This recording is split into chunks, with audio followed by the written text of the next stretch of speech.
Good afternoon, and welcome to the Knowles Corporation First Quarter 2021 Financial Results Conference Call. At this time, all participants are in a listen-only mode. After the speaker's presentation, there will be a question-and-answer session. To ask a question during the session, you will need to press star 1 on your telephone keypad. If you require any further assistance, please press star 0. With that said, here with opening remarks is Knowles Vice President of Investor Relations. Mike Knapp, please go ahead. Thanks, Anidra, and welcome to our Q1 21 earnings call. I'm Mike Knapp, and presenting with me on the call today are Jeff New, our President and Chief Executive Officer, and John Anderson, our Senior Vice President and Chief Financial Officer. Our call today will include remarks about future expectations, plans, and prospects for Knowles, which constitute forward-looking statements for purposes of the safe harbor provisions under applicable federal securities laws. Forward-looking statements in this call will include comments about demand for company products, anticipated trends in company sales, expenses, and profits, and involve a number of risks and uncertainties that could cause actual results to differ materially from current expectations. The company urges investors to review the risks and uncertainties in the company's SEC filings, including but not limited to the annual report on Form 10-K for the fiscal year ended December 31st, 2020, periodic reports filed from time to time with the SEC, and the risks and uncertainties identified in today's earnings release. All forward-looking statements are made as of the date of this call, and Knowles disclaims any duty to update such statements except as required by law. In addition, pursuant to Reg G, any non-GAAP financial measures referenced during today's call can be found on our press release posted on our website at knowles.com and in our current report on Form 8-K filed today with the SEC, including a reconciliation to the most directly comparable GAAP measures. All references on this call will be on a non-GAAP continuing operations basis unless otherwise indicated. Also, we've made selected financial information available in webcast slides, which can be found in the IR section of our website. With that, let me turn the call over to Jeff, who will provide some details on our results. Jeff. Thanks, Mike. Thanks to all of you for joining us here today. For Q1, we reported revenue of $201 million, above the midpoint of our guidance, and up 23% from the year-ago period on strong MEMS microphone demand in multiple end markets and improving trends in hearing health. Precision device revenues were in line with our expectations. Gross margins improved 330 basis points to 39%, and our earnings per share was above the high end of our guidance range at 29 cents. Overall, another solid quarter highlighting our operating leverage as demand improves across a broad range of our end markets, coupled with our focus on high-value products to improve gross margins. Let me now provide some detail on the trends we are seeing by end market. In audio, sales were up 36% from the year-ago quarter, better than our expectations going into the quarter.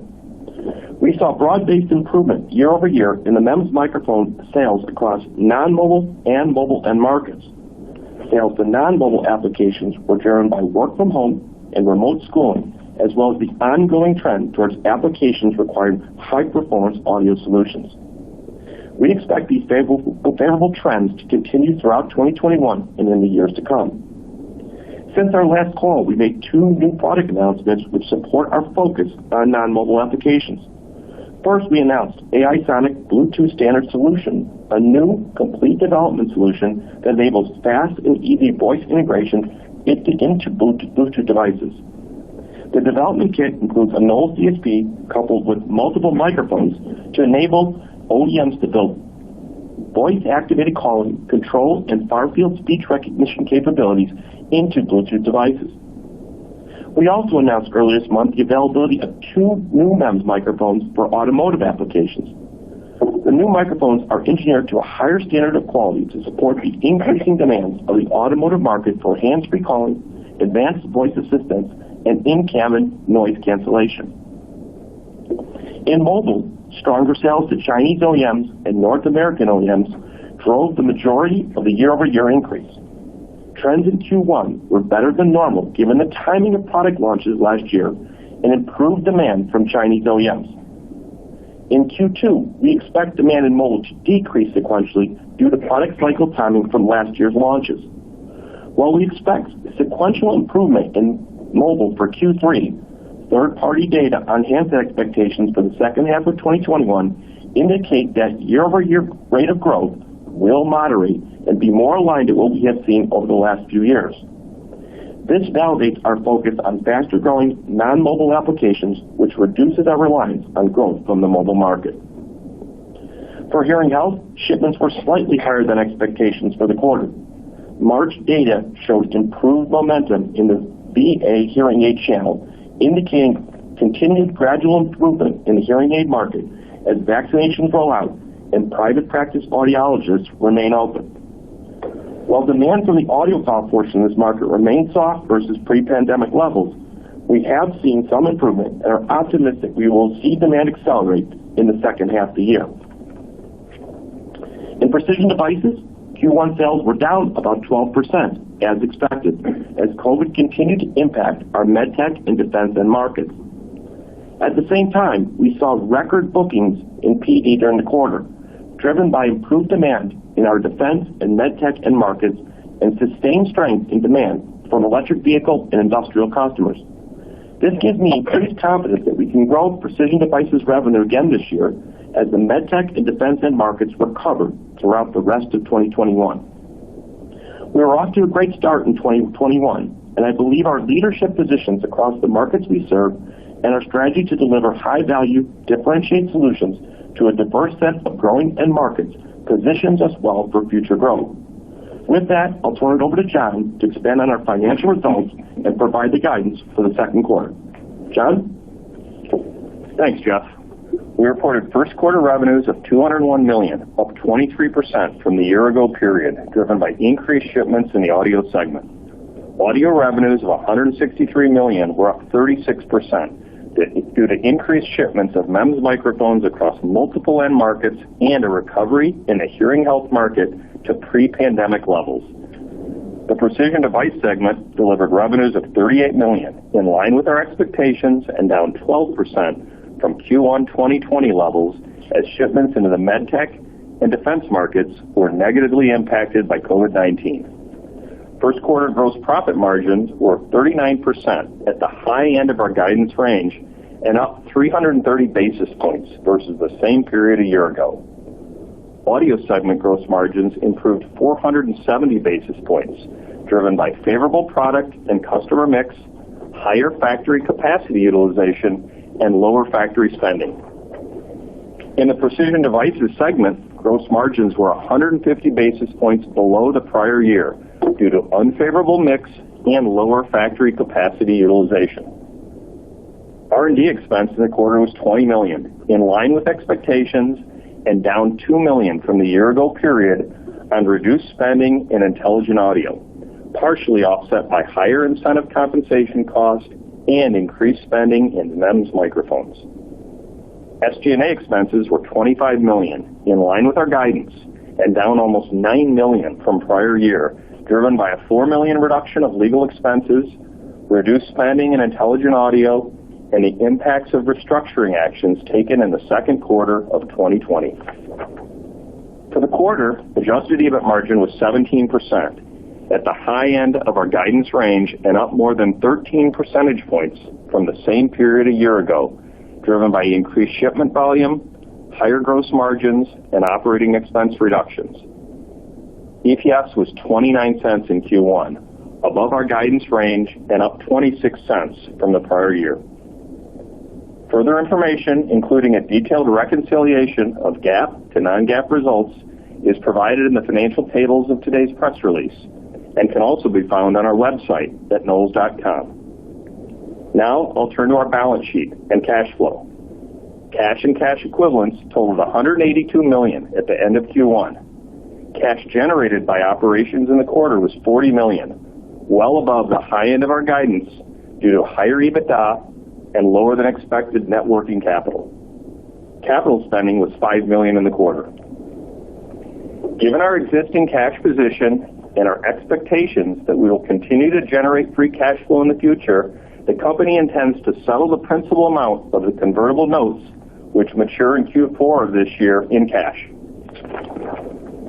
Moving to the second quarter of 2021.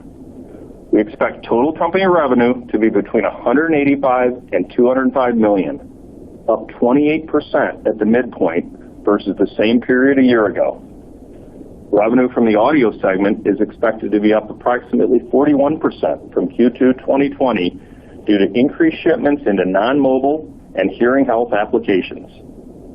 Precision device revenue is expected to be flat versus prior year levels, but up more than 20% sequentially as defense and medtech demand improves.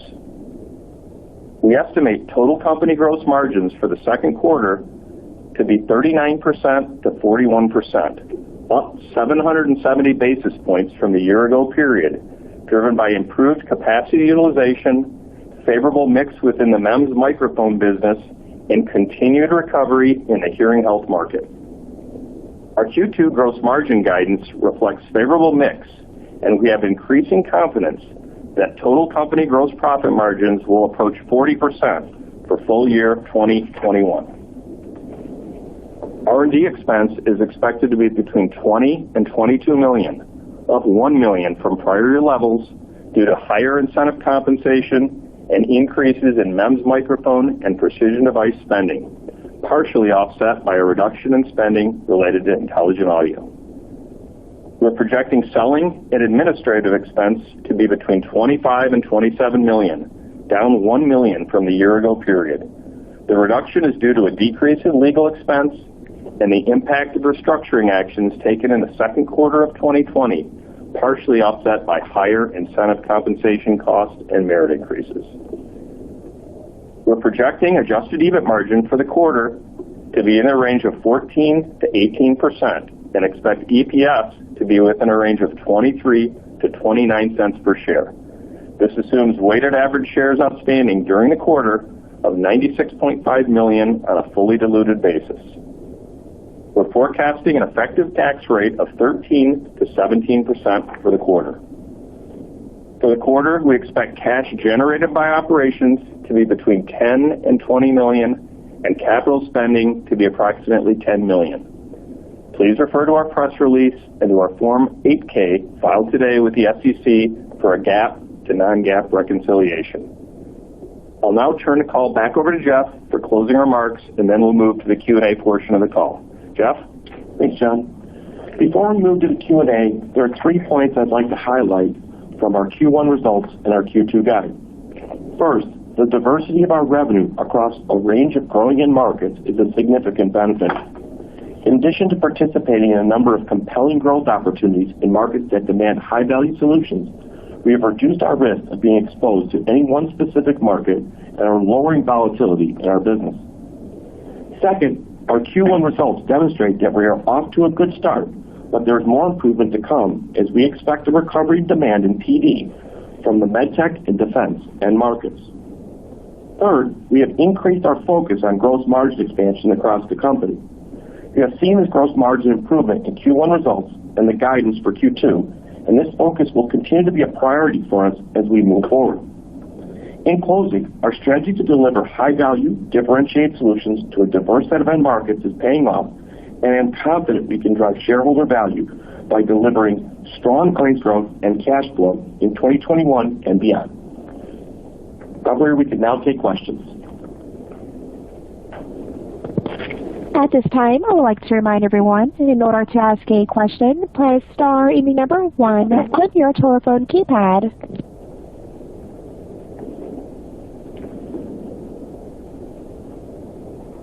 And your first question comes from Harsh Kumar with Piper Sandler. Yeah, hey guys, congratulations on very solid performance, very solid results, Jeff, John, and the team. Quick question for you guys. Jeff, you mentioned that you expect the rate of audio or call it mobile to moderate to the rest of the year. I was hoping the rate of growth, at least, I was hoping you could maybe clarify how you're seeing the rest of the year. I don't want exact numbers. I know you're not in a position to give it, but just some color would be helpful based on whatever you've seen so far. And I've got one more follow-up. Yeah, so I think if we look at our non-mobile applications, and I'll talk about it that way. I still think we expect the non-mobile applications to be pretty strong throughout the year, Harsh. I think, whether it be, you look at the laptop PC market, we think that's going to continue strong. Our IoT business continues to be very strong. There are a number of new products that are launching in the ear market that, should help us. So I think, from our perspective, the non-mobile portion of this business is pretty good.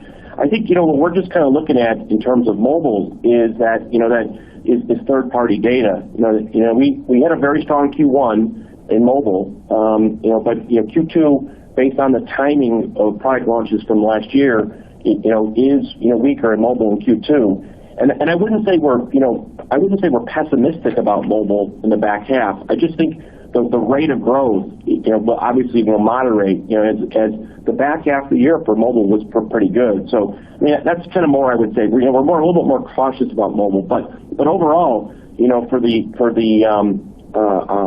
MEMS microphone business, we still feel very good for the full year as a whole business. Got it. Hey, very helpful, Jeff. And then maybe I'll link these two questions together. I was sort of surprised. I think John mentioned a $10 million CapEx. I believe that might have been for the second quarter. And maybe with that, you could also give us the update for the line for BAs. I suppose that's related, if I'm not mistaken, maybe. Well, I'll let John kind of talk about the $10 million in a second, but let me talk just briefly about the BA line. I would say that generally speaking, we have a nice funnel of opportunity still, but I do have to say, we're still seeing additional COVID-related delays. I think we're coming from a perspective here in the U.S. where, I don't know what the exact numbers are, but 20 to 25% of the population has been vaccinated, hopefully heading to 50. In the locations where we're installing this equipment, COVID is still causing somewhat of problems for us on an ongoing basis. And so, I think we had said we hoped that it would be installed in Q2. I think we're pushing that into Q3 now, based on still COVID-related delays. And I think it's a tough situation, no doubt on this. But on the reverse side is, we're going to get there. The machine's there.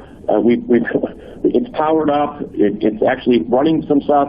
But there have been other COVID-related issues we've run into, in this factory that have slowed down the installation. Harsh, with respect to the $10 million CapEx estimate for Q2, I mean, there is a small portion of that relates to the automated BA line, but the majority of it relates to our MEMS microphone business and really new products and an 8-inch conversion. I got you. Thank you, guys. Congratulations again. Solid results. Thanks, Harsh. And your next question comes from Paul Klebek with CJS Securities. Good afternoon. Congratulations as well. Thanks, Bob. I wanted to ask, we're a year plus into the pandemic and getting closer to a kind of new normal. And you've talked a fair bit, so I wanted to kind of tie it into the non-mobile market that you're selling into. How have the sizes of the various end markets for MEMS mics changed, post-pandemic, if at all? And what's the next, growth area for MEMS mics for you? That's an interesting question. I mean, I think, I got to be honest, I still think we see a fair amount of opportunity in the markets that we've seen, which, is, ear, IoT, and, increasingly notebook and tablet are great opportunities for us. So I think, those still have to play out. A little color on those. I think on ear, I think we've kind of talked about this over the last, maybe 2-3 quarters. The fact that, that increasingly, that there'll be a larger group of customers that will be doing business with us on the ear. And I think that's going to be a growth opportunity this year in the back half, front half, and into next year. IoT, I think, we've had two things going on in IoT. One is upgrade to higher performance mics, which has been helpful to our revenue in terms of higher ASP. But I think the other thing that we're starting to see is this idea of a long tail that while it's not a huge number today, we can see this start to be growing. And of course we like this because this long tail's got very nice gross margins as well. And so this is more of like kind of selling the solution, helping people enable voice in this long tail. And then lastly, in the notebook market, I think, tablet market, I think, again, we've talked about this over the last few quarters, but just to reiterate, work from home, homeschooling, a lot of this stuff is not going away for a lot of people. And, if I go back 3-4 years ago, that microphones on laptops and tablets were not used a lot. Now they're being used on a daily basis. We don't see this going away. In fact, we see this, hopefully accelerating into higher performance mics and more microphones per device as we go into future years. So, I think it's pretty good. I think another market, hard to say, where this goes. I think we're getting a little bit more focus on automotive. I don't know where this goes yet, but I mean, it seems to be these things continue to crop up, these new applications that, always require, microphones. Got it. That's great. And then switching gears a little bit, congratulations on the net cash position that you're in now, and appreciate that you're going to settle the converts with cash. So kind of two questions there. Can you talk about what's the right capital structure for the long term for you? And then also, are you looking at any M&A? And if so, what's the market like out there right now? Yeah, so I would definitely say that, and I think this is something we've talked about in the past, that we are looking at some, bolt-on M&A opportunities within PD. I think, that is an area of focus of ours. We had done, I think 4 deals between 17 and the beginning of 20 that, were all accretive very quickly after the deal was done. I think that's kind of what we're looking for is acquisitions that are pretty immediately accretive.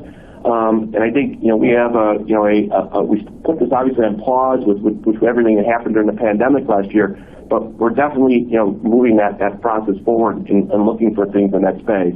As far as the capital structure, I'll let John comment a little bit about that. Yeah, Bob, I would say, our intent is definitely to maintain investment-grade like credit metrics. So think of maximum leverage of, 2.75 if we saw some acquisition out there, but we're going to be, fairly disciplined with respect to anything we do there and maintaining, debt at that level or below. Got it. Great. Thank you so much. And your next question comes from Suji DeSilva with World Capital. Hi, Jeff. Hi, John. So you spoke about gross margin drivers and mix opportunity. Can you be more specific as to what some of the elements there are in the gross margin expansion opportunity specifically? I'll let John start this, and then I'll put some color on it at the end.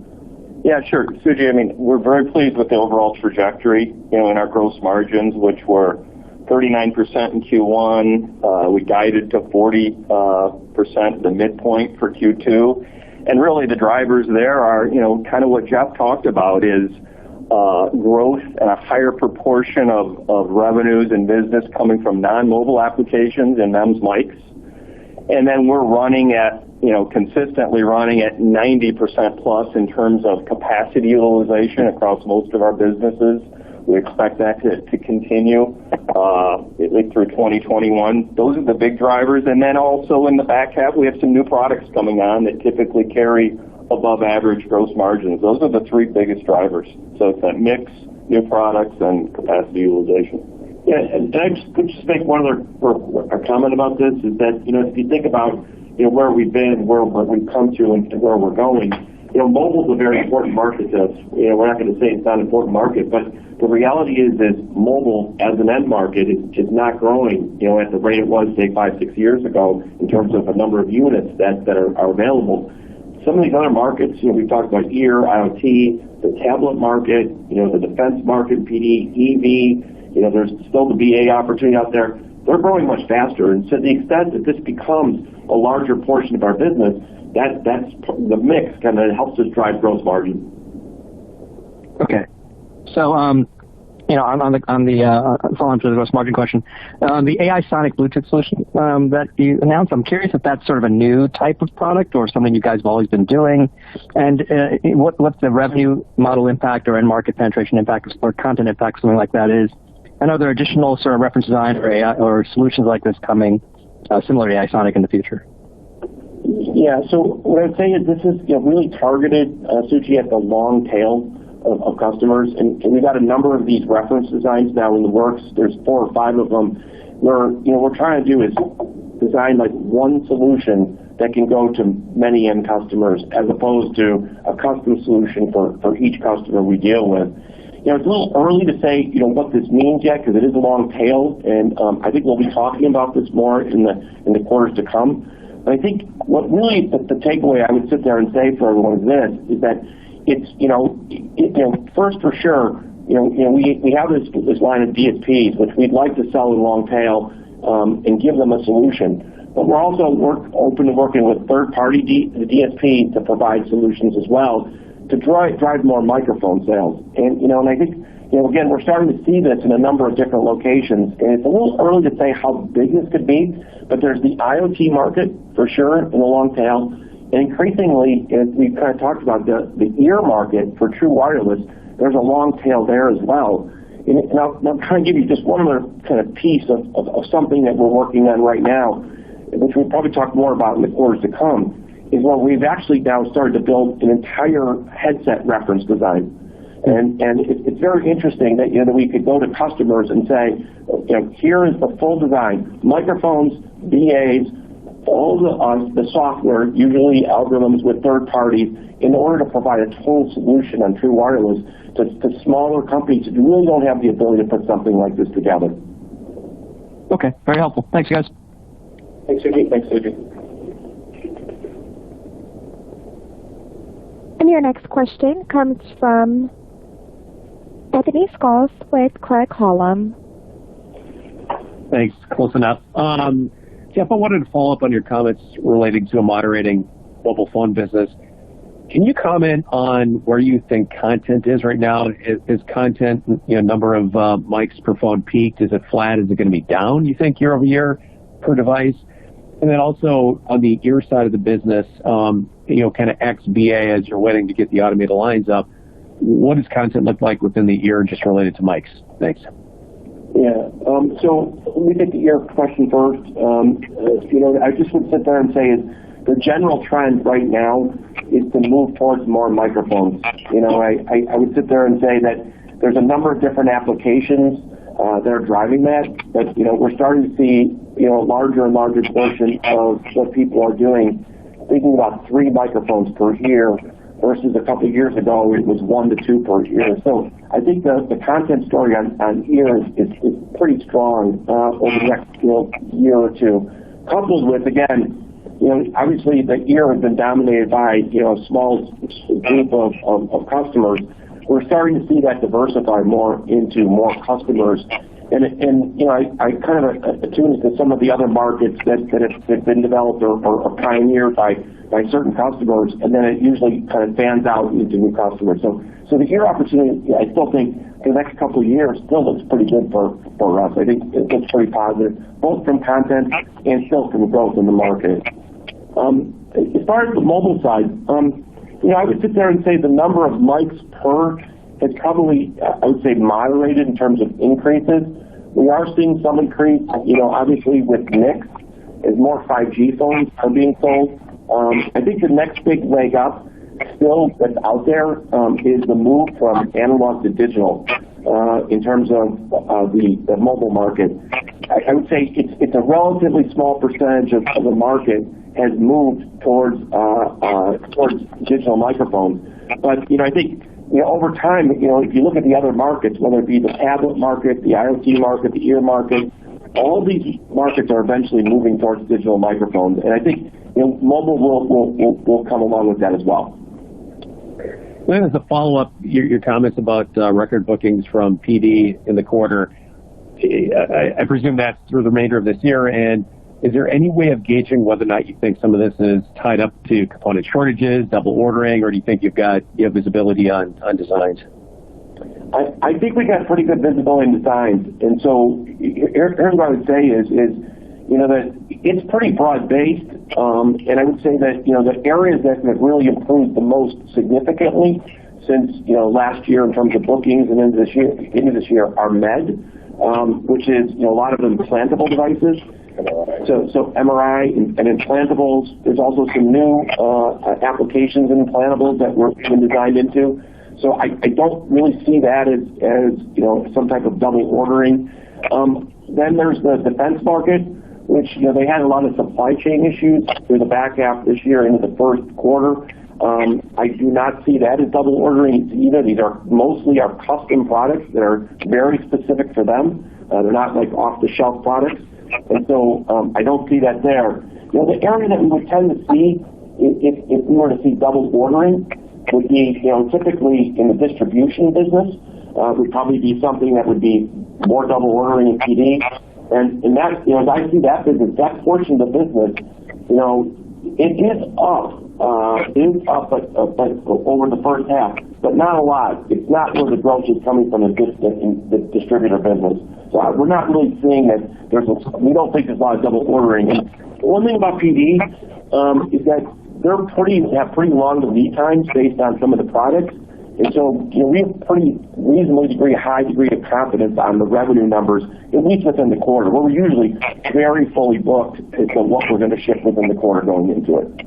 And Tony, if you heard in my script, we're projecting at the midpoint 20% sequential growth in the PD business from Q1 to Q2. Got it. Thanks for the detail. Nice quarter, guys. Yeah, thanks, Tony. And as a reminder, to ask a question, press star and the number 1 on your telephone keypad. And your next question comes from Chris Wallen with CIG.